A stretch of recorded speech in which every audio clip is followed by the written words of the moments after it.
Oke, jadi kompetisinya itu nanti insya Allah tanggal 16 September untuk berkuda jumping itu untuk bergu. Jadi di tiap provinsi itu kontingennya tuh dikirim 3 orang.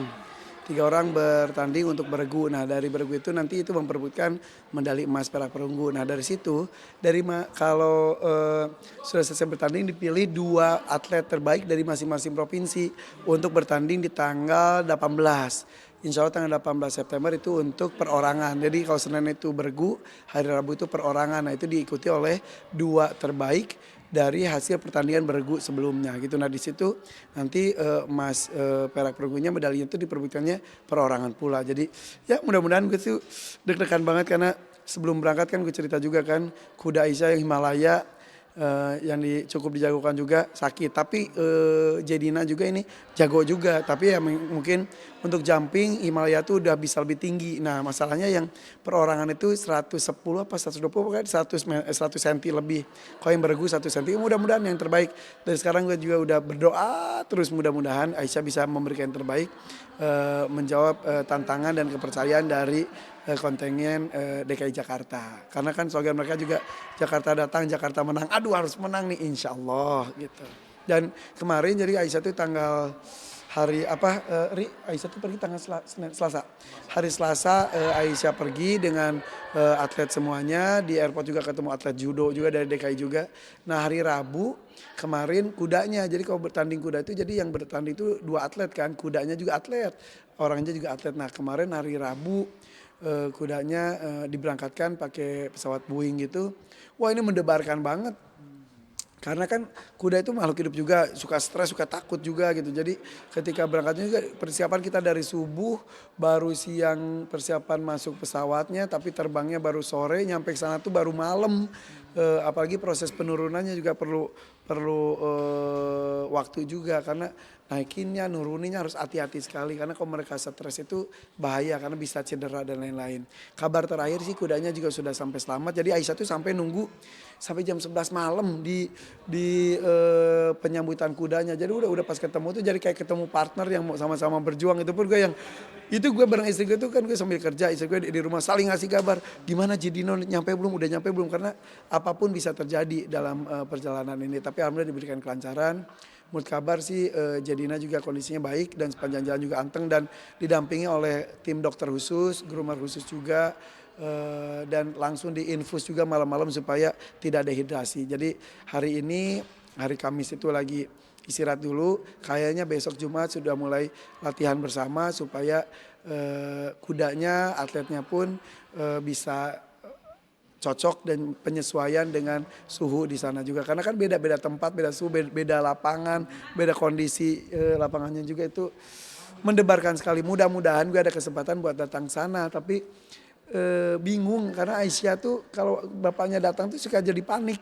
Jadi mungkin ini juga mudah-mudahan Aisyah nggak nonton acara ini ya karena lagi fokus latihan. Mungkin gue akan datang tapi sembunyi-sembunyi mungkin. Tapi ngomong lagi sekarang.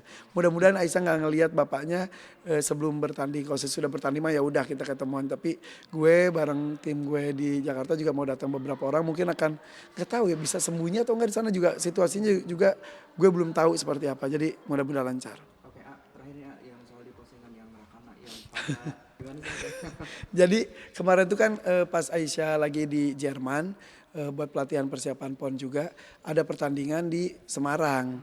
Jadi akhirnya enggak bukan lagi pas di Jerman. Aisyah di Jakarta, kemudian tapi Aisyah harus menghadiri pelepasan dari KONI. Aisyah jadi tidak didampingi bundanya dan ayahnya juga lagi kerja, bundanya juga harus nganter Jalu dan menemani Rakana untuk bertanding di Semarang. Nah kan Rakana itu kan pesantren ya, mondok di Solo. Nah jadi di pondoknya juga salah satu ekstrakurikulernya itu adalah berkuda. Nah ada pertandingan di Semarang akhirnya Rakana ikut. Banyak orang nyangka itu adalah Aisyah karena Rakana itu kan belum pernah ikut tanding. Jadi perlengkapan pertandingannya juga belum lengkap. Jadi pas udah itu kan harus pakai jas. Jasnya pinjam punya Aisyah yang warna ungu. Jadi ada wartawan sama tim dokumentasi juga, Mas Irfan kirain Aisyah ikut. Soalnya ada orang peserta yang pakai jasnya mirip kayak Aisyah. Iya itu adiknya Aisyah. Oh gitu mereka juga kaget. Oh itu adiknya Aisyah gitu. Jadi baru mereka ngeh dan banyak orang nyangka itu Aisyah juga. Tapi kok Aisyah tapi kok ikut tandingnya yang kelas beginner gitu, kelas bawah gitu kan. Aisyah tuh udah lompatnya juga udah agak tinggi gitu. Oh ternyata itu adiknya dan itu pertama kali katanya sih tegang banget. Tapi alhamdulillah dapat juara 5 itu juga udah lumayan banget, happy banget dia.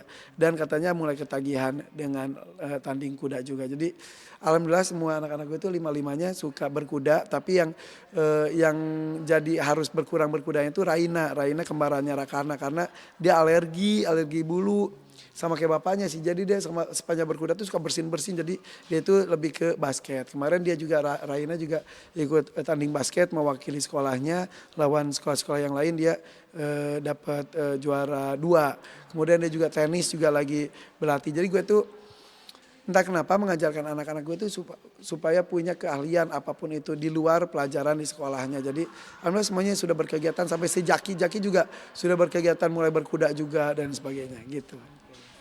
Ya aku dapat kesempatan untuk kayak ikutan gitu di DMD karena menurut aku selain di sini bisa terhibur kita semua, bukan cuma semua yang nonton ya, tapi kita juga para juri itu terhibur banget. Semua pengisi acara tuh terhibur banget karena semuanya serba dadakan. Buat semua, bukan cuma buat pesertanya tapi buat kita juga, ini semua dadakan, buat pemusik ini dadakan gitu. Tapi kan sebenarnya yang kita tantang bukan penyanyi-penyanyi yang mempunyai kayak udah berkarir, udah apa, bukan kan, ini kebanyakan mereka mungkin masih dari panggung ke panggung yang seperti itu gitu. Sehingga mereka membawa kreativitas sendiri, membawa gaya khasnya sendiri gitu. Dari latar belakang yang berbeda-beda, jadi kayak berwarna banget gitu dan senang banget karena ternyata banyak dari mereka juga yang mempunyai cerita hidup yang luar biasa gitu. Itu sih.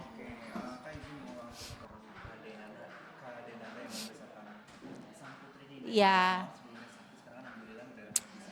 kayaknya semua ibu ya pasti akan melakukan hal yang sama ya. Kalau misalnya ada di posisi aku rasa semua ibu akan melakukan hal yang sama. Tapi kita itu semua sekuat-kuatnya kita sebagai manusia gitu. Kayaknya kalau udah menyangkut anak itu pasti kita itu kayak benar-benar jiwa, raga, kayak benar-benar kekuatan kita ada di situ gitu. Jadi aku selalu bilang bahwa semua yang sudah kami lewati itu bisa sampai ke titik sekarang ini, setiap sejuta detiknya itu tidak akan terjadi kalau bukan karena kebaikan dan pertolongan Allah Subhanahu wa taala semata.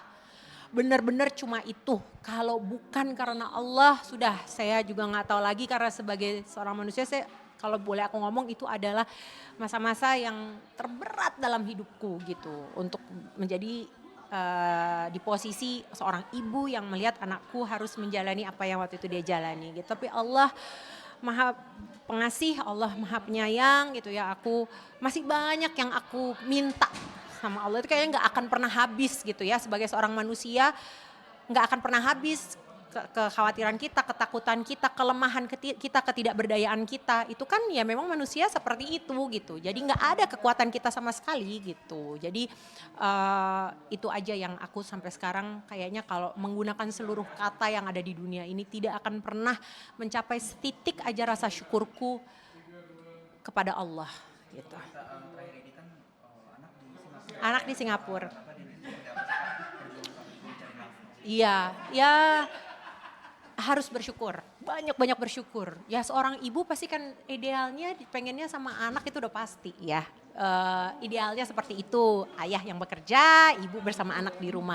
Tapi kan nggak semua orang diberikan kesempatan atau ke situasi yang seperti itu gitu. Jadi karena situasi dan kondisi dan memang sudah jalannya Allah, Allah tidak mungkin menaruh aku di jalan ini tanpa pertolongannya gitu. Aku banyak sekali bersyukur dikasih pekerjaan, MNC masih berkenan untuk mempercayakan acaranya, untuk ada aku di dalamnya gitu. Itu aku bersyukur kepada Allah karena aku ingat zamannya pandemi dulu, setiap hari aku menangis kepada Allah, aku mohon diberikan pekerjaan karena aku harus bekerja untuk anakku, untuk Aisyah, aku harus ya sebagai ya kepala rumah tangga ya gitu. Jadi apa sekarang ini yang harus aku jalani, mungkin jadi jarang ketemu sama Aisyah, itu semua aku jalani dengan ikhlas, aku syukuri keadaan bahwa aku sudah diberikan pekerjaan lagi. Alhamdulillah sekarang ini kita udah ada udah bisa video call, udah ada Zoom, udah ada segala macam gitu ya. Alhamdulillah ke Singapura itu 1,5 jam doang flightnya.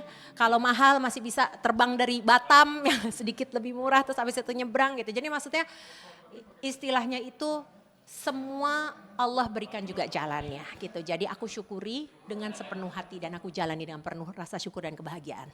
Ya.